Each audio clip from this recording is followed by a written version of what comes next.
Today, a major new report has confirmed what many Aussies are fearing, that low-income families are going to bear the brunt of the government's harsh budget.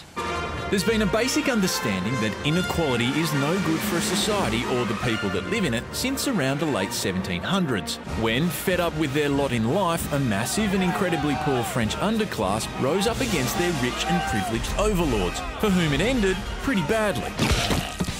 In the weeks since the most unpopular budget in decades got dumped on the Aussie people, there has been a vocal chorus of critics worried that the Abbott government is starting the nation down a road to massive inequality.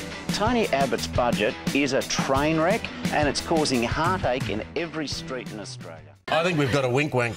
There won't be any changes in this term of Parliament. Jonathan, you should get a question as the awardee for the day. Do you regret anything about the way you campaigned leading up to the election, given that now we've seen polling that shows that people think a lot of promises have been broken? I don't accept that there's been any breach of faith. I think we've fundamentally kept faith with the Australian people. To understand how inequality can hurt our society, let's take a look abroad. Firstly, the United States, where the richest 20% control 93% of all wealth. They've also got amongst the highest crime rates in the OECD, the lowest education outcomes, and poor access to healthcare for a developed country.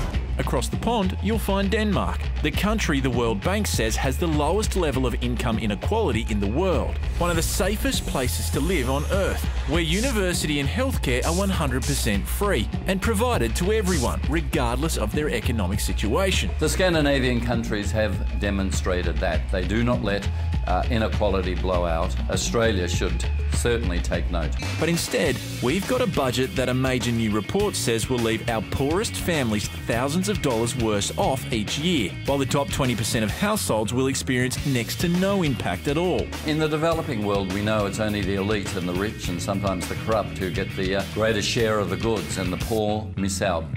So is this the Australia we want to live in?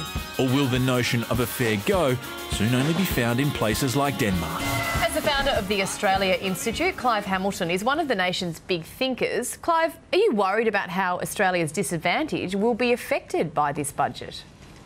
Well, the budget does appear to be quite a landmark in Australia's social history, because it really does shift the burden of responding to the so-called deficit onto the poor and most disadvantaged. So it really is a shift away from government policy, which has tended to focus on a fair go and trying to get the balance right. So, Clive, the thinking seems to be that inequality is only for the poor unequal, but it's not a problem for the rich unequal.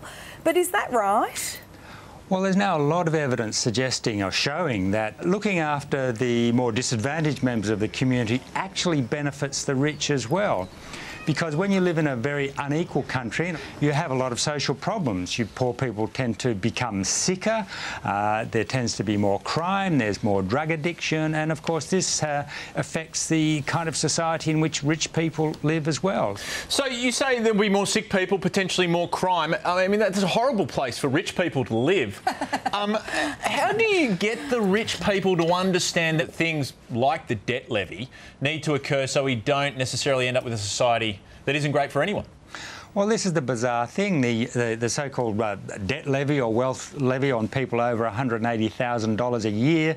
So for someone on $200,000 a year, it's going to cost them $400. I mean, it's nothing really.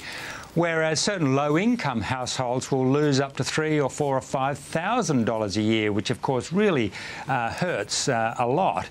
But at what point does the government have to take some responsibility about how they spend those dollars?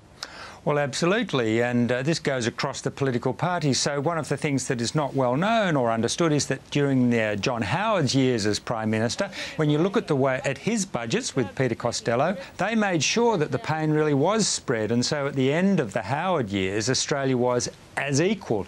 Yes, the rich got richer, but the poor did not get poorer.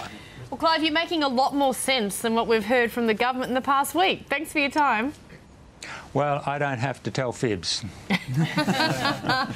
Thanks, Clive. Okay, cheers.